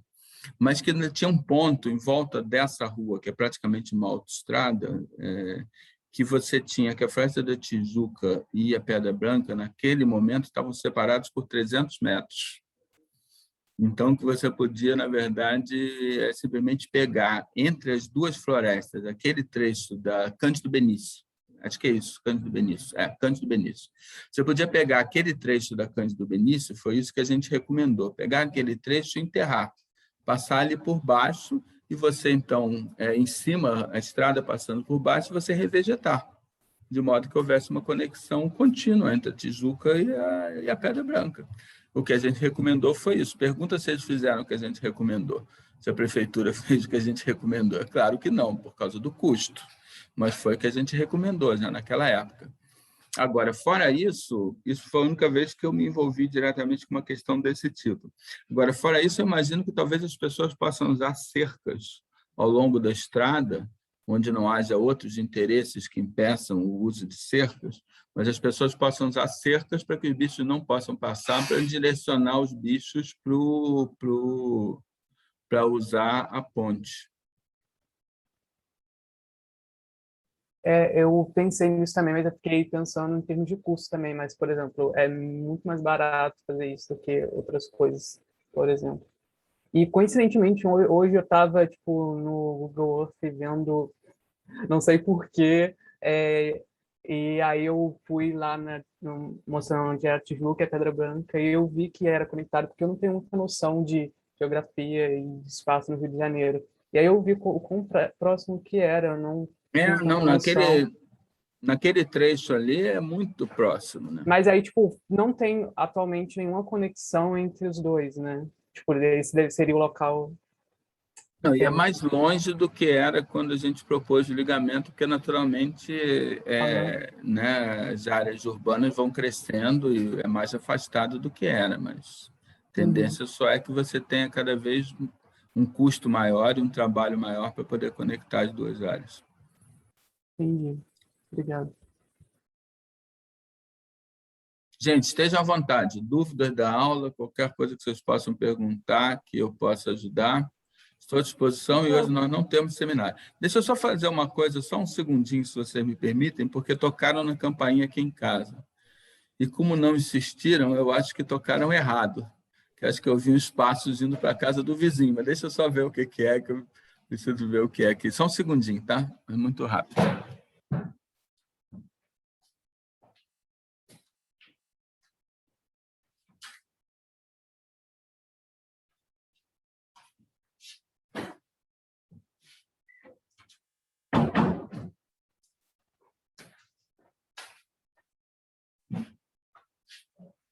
Beleza, era só para entregar uma coisa, já está entregue. Desculpem a interrupção. Estou à disposição de vocês. A gente falou um monte de coisa na aula, nenhuma dúvida, nenhuma questão? Eu tenho uma dúvida. Fale, Júlia. Eu não sei se é muito boba. É que, tipo, em relação aos zoológicos que você estava falando, você falou que era uma boa estimar a diversidade beta para ver qual conservava mais. Só que como que você estima uma diversidade beta numa única área, assim, grande? Tipo, você não vai... A questão é essa. A sua pergunta é muito boa, Júlia. Não existe pergunta ruim. Existem dúvidas e curiosidades das pessoas. E sua pergunta é muito boa. Na verdade, o momento que é importante estimar a diversidade beta é antes de fragmentar a área. Isso vale mais para o planejamento. Então, porque acho que você deve ir em vários lugares que seriam as possíveis reservas, se você for fazer várias reservas, e fazer uma lista de espécies em cada lugar e ver quanto essas listas de espécies diferem dentro do que seria, de fato, uma área contínua. Mas, no momento que essas listas de espécies diferirem muito, vai te dar a ideia que, no momento que você fragmentar aquilo, a diversidade beta entre os pequenos fragmentos vai ser grande. Se você fizer na área grande e a área grande for homogênea, as listas de espécies forem mais ou menos as mesmas em todos os lugares, acho que aí também se aplica o conceito de biodiversidade beta, né? Mesmo sendo contínuo. Eu acho que sim, entre pontos diferentes da área grande. Então, se entre pontos diferentes da área grande as comunidades forem muito homogêneas, é melhor fazer uma área grande mesmo, porque aí você vai manter predadores de topo e tudo mais. Se as áreas forem muito heterogêneas, pode compensar fazer várias reservas pequenininhas, preservando a comunidade específica de um lugar, a de outro lugar, a de outro lugar, e por aí vai. Então, sim, mas a ideia seria ter essa ideia de quanto a diversidade varia no espaço antes das reservas serem marcadas. Entendi. Obrigada. Nada. Professora, eu tenho uma dúvida também. Você usou um termo, era miofilia? É um termo Biofilia. Miofilia? Não, biofilia. Biofilia, tá. Gostar de vida. Tá. Eu vou pesquisar melhor sobre, porque eu vi que você deu assim, uma definição. Não, a gente vai falar mais sobre isso na aula de Filosofia da Conservação. Na aula de Filosofia da Conservação, a gente vai discutir biofilia, tá bom? Mas se você quiser, se você tiver curiosidade, existe o livrinho do Wilson, Edward Wilson, publicou um livro chamado Biofilia, né? Biofilia, em 1984. E é um livro muito pequenininho, fácil de ler, acho que não deve dar talvez umas 100 páginas, não passa muito de 100 páginas. E agora, assim, eu particularmente, eu acho que a ideia que ele deu é genial, né? Ou seja, de que gostar de outros seres vivos não é algo que a gente aprenda, é instintivo, é uma das características fundamentais dos seres humanos e que a gente pode desaprender pela educação. A gente pode fomentar isso ou não fomentar e deixar perder, né? Agora, os argumentos do Wilson para defender a ideia dele, eu pessoalmente, eu acho que poderiam ser bem melhores. Mas talvez, claro, é muito fácil falar retroativamente, quando a gente já pensa em um monte de outras coisas nos argumentos que ele tinha em 84. Mas vale muito a pena ler o livro, de qualquer forma. Acho que você vai gostar. Tá bom, obrigada. Beleza. Eu tenho uma dúvida também, professor. Fale, Ananda. Assim, eu não entendi muito bem se é uma questão que vocês analisam depois, quando você faz um corredor, faz um projeto de conectividade, se aquilo se torna funcional mesmo. Eu sei que você falou que estrutural sem funcional não adianta nada, mas isso é de fato testado, que nem no caso do Carlos, eu acho que você falou que ele realmente monitorou isso e conseguiu ver se estava sendo de fato funcional. Isso sempre é monitorado ou é uma coisa que às vezes é deixada de lado, assim? Assim, é uma coisa que, no tempo que eu trabalhava com fragmentação, eu acompanhava mais essa literatura. Atualmente, eu não tenho acompanhado tanto, mas até o tempo que eu acompanhava essa literatura, quer dizer, uns 10 anos atrás, tinha muito pouco estudo. Tinha um estudo nos Estados Unidos de um cara chamado Radar, aí teve o estudo do Henrique, teve um estudo do Carlos Pérez com o orientado dele, chamado LIS, em inglês, chamado LIS, na Amazônia, né, com utilização de florestas de galeria na Amazônia, né? Mas, na verdade, tinha muito pouca estimativa quantitativa. Eu não tenho acompanhado essa literatura com tanto detalhe agora, então, talvez, se você tiver curiosidade, valeria a pena correr atrás e ver se as pessoas estão publicando mais sobre isso. Mas, se você quer o meu palpite, Ananda, não estão. Não estão. Mas corredores é uma coisa que foi aceita assim de uma maneira tão como uma solução mágica, não sei o quê, coisa e tal, que eu acho que, na verdade, corredores são muito planejados e implantados, sem que, na verdade, as pessoas vejam depois se serve, ou quanto está servindo, etc. E quando houve essas críticas do Bayer e nós, e depois do Richard Hobbs, as pessoas correram atrás de testar algumas dessas coisas, mas eu tenho a impressão que isso deve ter mais ou menos morrido por aí. Eu aposto que, da quantidade de corredores que são plantados por aí, uma ínfima proporção deles é testada para ver se funciona. Eu aposto isso com você, mesmo hoje em dia. Tá? Mas se você correr atrás disso, tiver mais e encontrar artigos mais recentes, eu agradeceria muito que você me passasse a dica, beleza? Que aí eu vou dar uma olhada também. mas eu acho que não. E muitas vezes essas coisas são muito coisas que são planejadas assim, é planejado no SIG, é planejado no computador, mas aí a natureza é outra coisa, a natureza é uma coisa distante, mas era importante testar lá para ver o que acontece. Entendi, obrigada. Uma pena, né? Mas vou dar uma procurada aqui, procurar saber mais. Eu teria grande curiosidade de ver qualquer coisa que você acha, tá? Por favor. Vou tentar aqui. O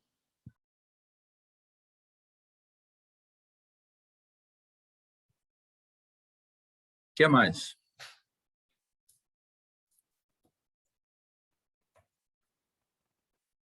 A gente falou um pouco dos LOS, falou de corredores. Me deu uma tristeza que tudo aquilo que eu falei das relações espécies-áreas, de serem rasos, do Z, coisa e tal, ninguém pensou daquela forma na hora de ver quantas espécies teriam cada reserva pequena. Depois do aninhamento, até o Daniel mencionou lá o aninhamento. Mas tá, tudo bem, 5 segundos é pouco.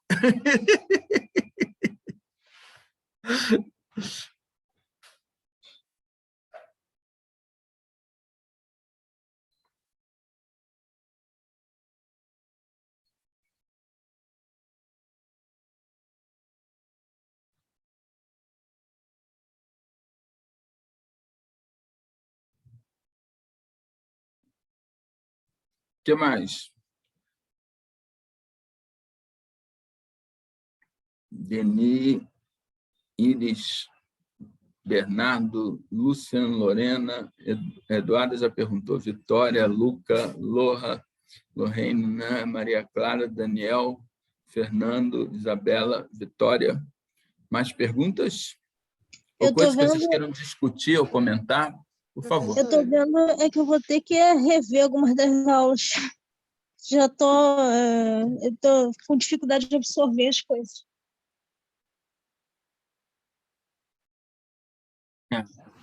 Professor. Oi, fale, Vitória. Você falou que, em alguns casos, a melhor solução seria, na verdade, fazer a rua, né, a avenida passar debaixo da área florestada.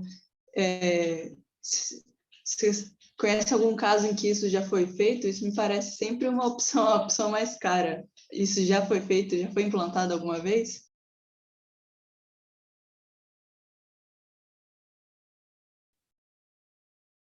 Uma extensão grande, não que eu tenha conhecimento, né? Mas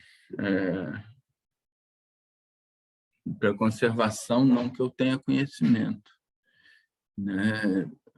Agora, eu acho que seria a solução mais prática. Quando surgiu essa consultoria e a gente deu essa ideia de fazer dessa forma, foi uma ideia que, assim, a gente teve essa ideia, né? Mas eu imagino que essa seja a solução que seja melhor, né? Agora, a gente tem coisas que não foram feitas para conservação, mas que funcionam muito bem, né? Diante da na Floresta da Tijuca, você tem uma rua de extremo movimento que passa embaixo da Floresta da Tijuca e não causa nenhum estrago, chama-se túnel Rebouças, né? Mas é isso, né?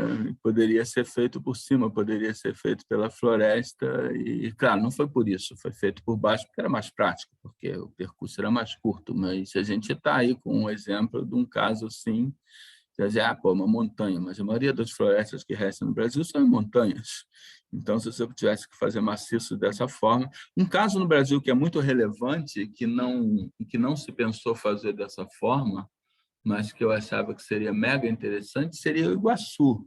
Vocês conhecem a situação do Iguaçu? O Parque do Iguaçu é uma das melhores reservas de Mata Atlântica do Brasil, tem onça, tem queixada, né? Tem bichos valiosíssimos, é uma área fantástica, linda, é uma área de 200 mil hectares em forma de L.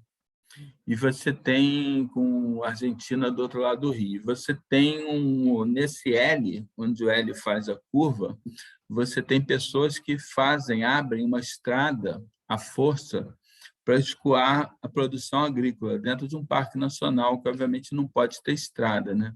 Então, volta e meia, essa estrada é aberta, já foi aberta várias vezes, chama Estrada do Colono. e as pessoas à volta invadem o parque e abrem a estrada, né, para os caminhões passarem para escoar a produção agrícola num trajeto de 17 quilômetros.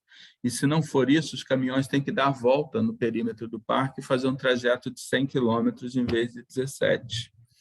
Né? Então, vive se abrindo a estrada do Colono e Ibama fechava a CMB, depois fechava e os caras iam lá, abriam de novo, sempre teve essa polêmica, né? E obviamente, isso causa prejuízo para o parque e tudo mais. Agora inventaram uma coisa maluca aí, um deputado inventou uma coisa maluca de fazer uma estrada-parque dentro do parque, dentro da floresta, né? Estrada-parque seria você pegar uma área de grande beleza cênica, se eu fosse pegar, sei lá, por exemplo, a Rio Santos, e fazer uma reserva, uma área de proteção à volta da estrada para manter aquelas vistas legais para as pessoas, etc. Não é uma coisa para cortar no meio um parque nacional que não tem estrada nenhuma, e que é todo, né, que é toda uma coisa só, não é para botar uma estrada-parque no meio de um parque nacional, né? Mas aí propuseram exatamente isso, vamos fazer uma estrada-parque no Iguaçu, com asfalto e tudo, a gente desmata um pouquinho para os dois lados, para fazer uma estrutura turística, para poder ter mais espaço, não sei o quê, abrir a vista e tudo mais. E, na verdade, isso é só um argumento, né? Isso é um argumento de um deputado a serviço desses caras do transporte, né? A serviço dos caminhoneiros, porque são eles que vão usar a estrada, que está na parte cacete. Os caras querem fazer o troço como pretexto para abrir a estrada do Colono com asfalto e tudo, né? Então, essa discussão agora tá rolando, né? Enquanto esse é o tipo de situação que eu acho que você passar a estrada por baixo seria uma solução fantástica, gente. Deixa o Parque do Iguaçu íntegro lá, né, com toda a preciosidade que ele é, deixa o Parque do Iguaçu íntegro e dá perfeitamente para fazer uma estrada de 17 quilômetros por baixo da mata no Iguaçu, perfeitamente. Não vejo por que não, né? Mas não sei se essa ideia já foi levantada.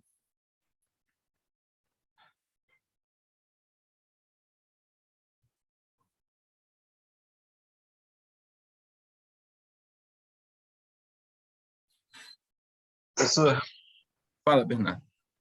e sobre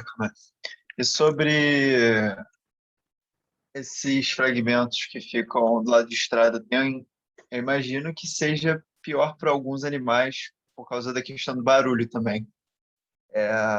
Você sabe se nessa questão de você fazer uma rodovia por baixo, isso afeta, por exemplo, espécies fossoriais? Porque, assim, eu imagino que o som ainda vai se propagar com uma certa força por baixo da terra, né?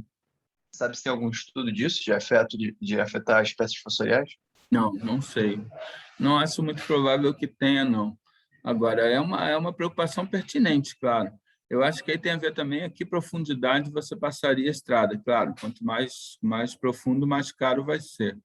Mas imagino que possa ter um efeito, sim. Acho que é uma coisa que deveria ser considerada. A maioria, sim, se você pensar em espécies fossoriais, pensar, por exemplo, em mamíferos fossoriais, os bichos não vão a uma profundidade muito grande. É difícil para mim pensar qualquer mamífero fossorial que tenha túneis com mais do que 2 metros de profundidade. Não sei.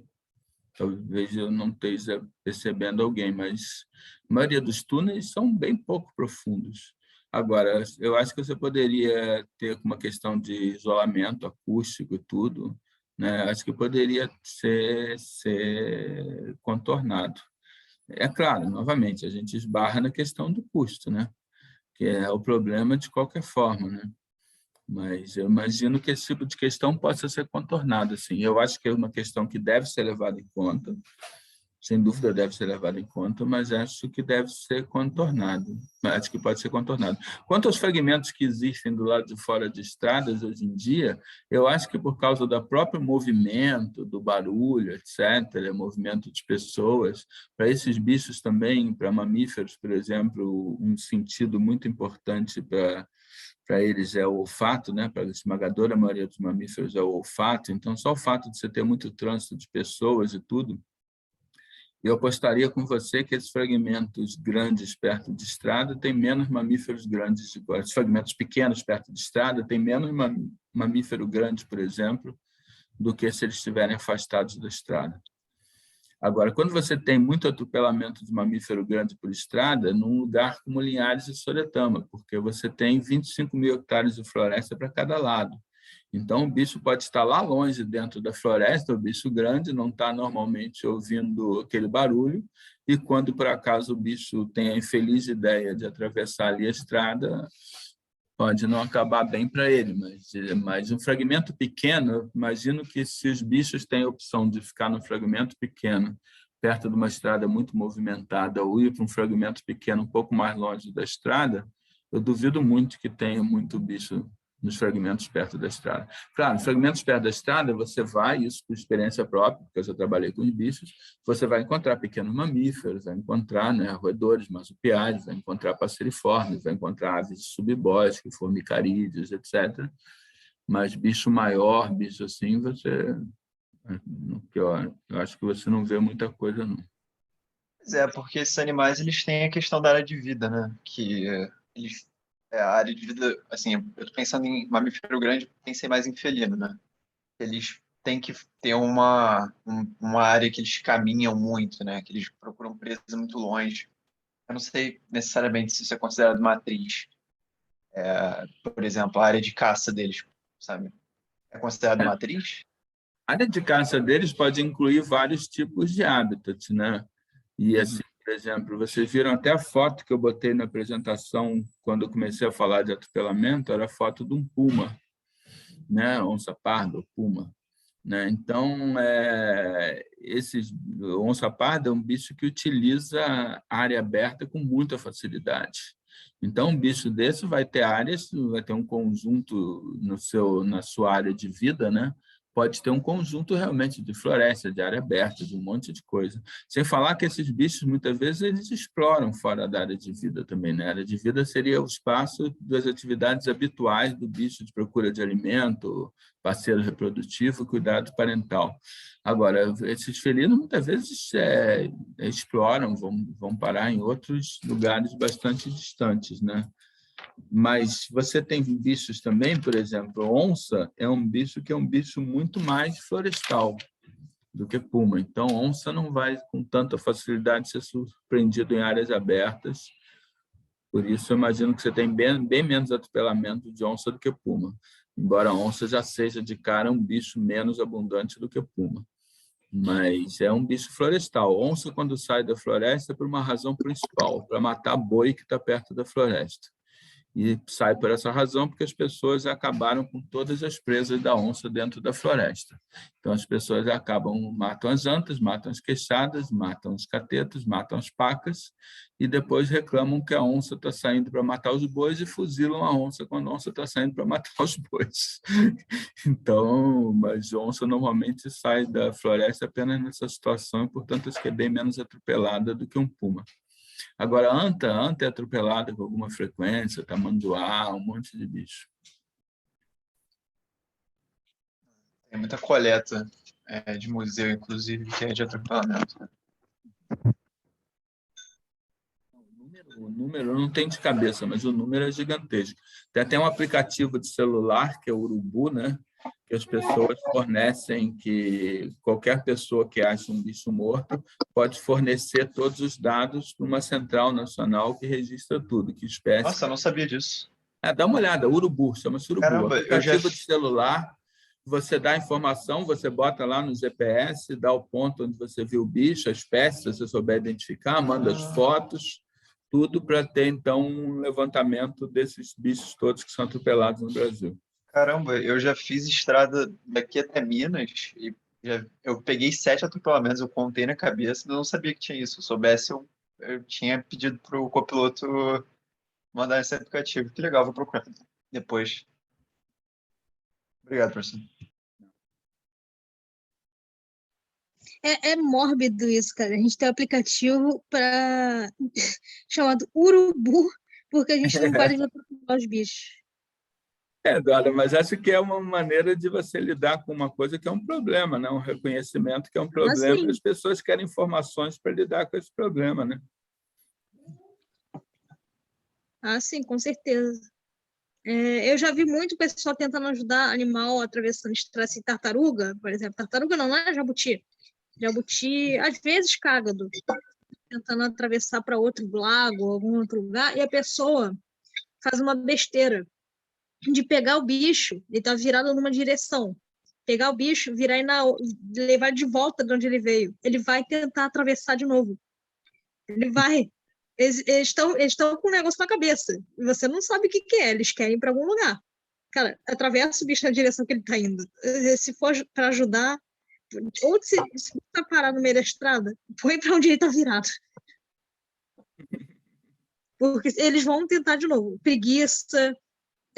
Eles têm algum motivo para querer atravessar. Agora, tentar, você não vai convencer eles que tipo, isso aqui é perigoso, não faz.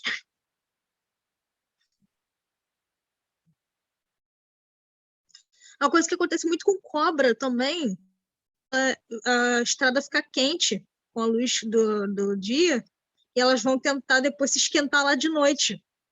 Aí elas são atropeladas assim. São atropeladas direto, né? Liga muito, né? Porque é cobra. O pessoal tem nojo, tem raiva de cobra. E... A coisa chata com réptil é isso, que eles sentiram o calorzinho da estrada e falam, que legal isso aqui. E não aprende, porque basta o atropelamento que Estava lembrando aqui que muitos anos atrás, eu, com uma amiga minha, estava em Gramado, no Rio Grande do Sul, numa noite que caiu uma chuva assim, super forte, a gente estava na beira da estrada, e com a chuva começou rapidamente a encher como se fosse um charco na beira da estrada, né? Uma estradinha pequena de asfalto. E começou a encher um charco, e começou a vir um monte de sapo atravessando a estrada para vir para o charco. Né? E os carros passando e atropelando um monte de sapo, né? Aí a gente se postou na beira da estrada, no lugar onde eles atravessavam, e vinha sapo pulando para atravessar a estrada, a gente pegava e jogava de volta, e vinha chegando mais sapo, e a gente só jogando de volta, mas um monte de sapo, e a gente só tentando impedir que eles atravessassem a estrada para não serem atropelados, coitados. Sim. E aí, Luca, ainda não almoçou? Valeu, vai lá, vai almoçar, cara. Valeu, obrigado aí. Nem fala de sapo, professor. Eu tenho uma simpatia com eles, que eu fico muito triste, cara, de ver o pessoal maltratando. Eu já fiz isso também, de tipo, eu estava numa viagem com meus tios. Eu falei, para o carro. Eles ficaram, que foi, Eduardo? Que foi? Eu pulei do carro para tirar um sapururu da frente da roda. Anfíbios são bichos queridos e todo mundo está vendo que eles são um grupo de vertebrados que está diminuindo mais rapidamente, que está sofrendo mais, né? São muito vulneráveis à mudança climática, tem aí essa doença desse fungo citrídeo que afeta um monte de espécies. Então, é uma situação bastante difícil dos anfíbios, mas são bichos super interessantes, super bonitos, eu acho. E seria uma desgraça mesmo, tipo, depois do bicho ter sobrevivido ao Permiano, a tudo aquilo, essa ordem, né? Ordem não. Enfim, esse grupo ter sobrevivido, perdeu um monte, né? Porque antes a gente aqui no Brasil tinha uma espécie que era o tamanho de um crocodilo, mas esses que sobreviveram a gente perder por causa da gente mesmo, poxa. São bichos maravilhosos. Não são, claro, tão maravilhosos quanto roedores, mas são legais.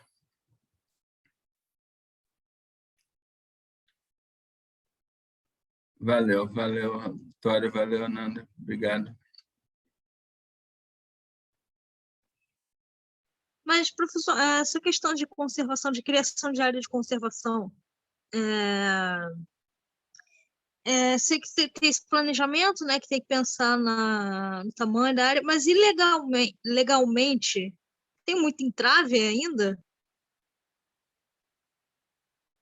Bom, atualmente, nesse momento, está tudo parado. Agora realmente... Não se cria mais unidades de conservação, né? Assim, eu acho que está ficando cada vez mais difícil, porque as áreas adequadas, grandes, bem preservadas e tudo estão encolhendo, né? a janela de oportunidades para você ter áreas muito grandes que mantenham todos os processos e tudo, a janela de oportunidade que ainda existe na Amazônia, mas também está encolhendo rapidamente, né? Então, agora, eu acho que legalmente não é tão difícil assim, não. Existe também uma coisa que existe no Brasil, que deu muito certo, eu acho que são os RPPNs, né? Que são reservas Sim. particulares de patrimônio natural, que uma pessoa pode criar devotando uma terra aquela finalidade em perpetuidade. Quer dizer, a pessoa não pode mudar de ideia, uma vez que você decrete uma RPPN na sua terra, você não pode mudar de ideia e dizer agora eu não quero mais que seja RPPN, está separada para conservação e pode ser utilizada pelo proprietário para uma série de funções, como ecoturismo, por exemplo, mas não para produção e desmatamento, etc. Então, acho que é uma coisa que deu muito certo. Você tem muitos RPPNs que acho que fazem um pouco aquele papel que eu falei de áreas menores. Você precisa das áreas gigantescas, que normalmente são públicas, mas os RPPNs muitas vezes fazem as áreas pequenas que preservam pequenos fragmentos ou que também aproximam as pessoas da natureza. Muitas RPPNs, do próprio estado do Rio, na área do Mico-Leão, Casimiro de Abreu, Silva Jardim, tem RPPNs que têm pousadas de pessoas que pagam para ver o Mico-Leão. Então, também é uma coisa que estimula o ecoturismo, estimula o contato das pessoas com os bichos, gera emprego, gera renda. Então, eu acho que é uma invenção brasileira boa.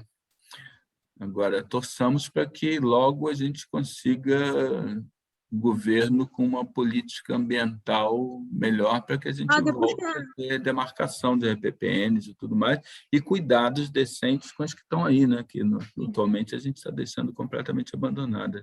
Depois que aconteceu lá na ONU, cara,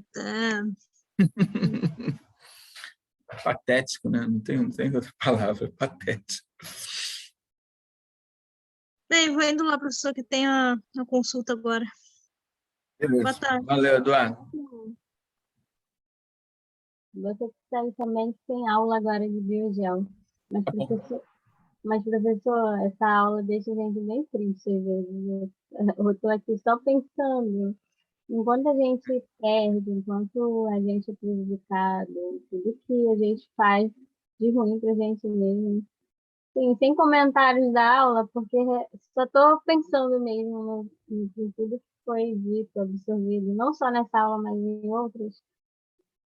É triste. Eu entendo bastante, acho que eu entendo bem sua tristeza, Deni, também é a minha. Agora, eu acho que a primeira coisa para a gente resolver um problema é a gente se conscientizar que ele existe, né? A gente perceber que ele existe, é sempre a primeira coisa. E acho que as aulas mais tristes foram as primeiras, né? Agora a gente está falando mais de soluções, né? Bem ou mal, a gente está falando mais de soluções, né? Sim, as primeiras aulas foram bem impactantes, mas assim, quando a gente tem a solução que meio que também não funciona, ou então não é aplicada por interesses, é triste também, né? Não sei, eu não consigo pensar em coisas talvez que pudessem melhorar, ou que pudessem dar perspectiva. Agora, assim, eu falei para vocês no início do curso, eu penso dessa forma, quer dizer, eu não consigo pensar nenhum problema desse, nem mudança climática, que a gente vai falar um pouquinho na próxima aula, não consigo pensar nenhum problema desse que não exista solução. Existem soluções. A questão é de prioridades, a questão é a sociedade da gente achar que essas soluções são importantes. E acho que você lidando com esses problemas, fazendo com que o planeta funcione melhor, os serviços ecológicos, né, o que permite, na verdade, a produtividade do planeta, eu acho que, obviamente, vai tornar o planeta melhor para todo mundo. E acho que vai dar uma base verdadeira para você poder lidar com problemas sociais e resolver problemas sociais, né? Com o planeta todo colapsando, com nada funcionando, desertificado, mudança climática, eu acho que isso torna a coisa muito mais difícil, na verdade, infinitamente mais difícil. Então, agora, eu acho que é uma questão de se fazer perceber à sociedade que isso é uma prioridade gigantesca, que as outras coisas estão vinculadas a essa. E dependem disso, dependem da gente ter um planeta ambientalmente saudável, né, para o nosso futuro como um todo, né? Então, agora, por isso que alguma vez eu já falei isso para vocês, acho que nesse momento da humanidade, por exemplo, divulgação científica é mais importante do que ciência, porque precisa chegar para as pessoas, né? E isso também acho que é uma coisa que tem um efeito multiplicador de todos nós, fazer justamente chegar a mais pessoas, né? Que isso seja uma coisa prioritária, né? Realmente, aí as coisas começam a mudar, né? É o que a gente espera que mude, que melhore. Não sei. Ultimamente eu tô assim para baixo. Não consigo pensar em coisa boa. Iris, Isabela, vocês têm alguma pergunta? Isabela, Iris? Eu estava só pensando que você falou do mergulhão, e aí eu fiquei pensando se não podia ser também uma rodovia elevada, tipo, em vez de ser para baixo, construir uma ponte, os carros passarem por cima e a floresta ficar por baixo. A ponte tem mais problemas, né? Tem a poluição ali, tem o barulho, tem a própria disrupção ali no habitat, que o bicho não vai mais reconhecer aquilo como habitat, né? Eu acho que a ponte é uma solução mais barata, mas eu acho que está longe de ser uma solução tão boa. Eu fiquei questionando, porque eu pensei em alguns lugares que talvez daria para ter, assim, mas realmente. Isabela, tem alguma pergunta? Eu não tenho nenhuma dúvida, não. Gostei muito da aula e do debate. Eu tenho uma dúvida quanto ao ensaio de ecoanimal. Eu posso te perguntar? Pode. É que você falou sobre enviar antes para poder ter os comentários. Você falou para o ensaio dessa disciplina aqui, né? Mas eu fiquei na dúvida se a gente pode fazer isso com o ensaio de ecoanimal também. Pode sim, pode sim. Que bom. Não, Obrigada. é papel da gente também, é um prazer, pode fazer isso sim. Então, no caso, se eu estou fazendo, dependendo da matéria, aí eu envio direto para o professor, né? Tipo, a Érica. Ah, tá bom. Obrigada. É melhor, se quiser enviar para os 3 também, acho que não tem nenhum problema. Ah, show, beleza. Então é isso. Professor, eu preciso sair que tem aula agora, tá? Tá bom. Beijo. Valeu, gente. Até. Até. Um abraço, até quarta que vem. Semana que vem. Até.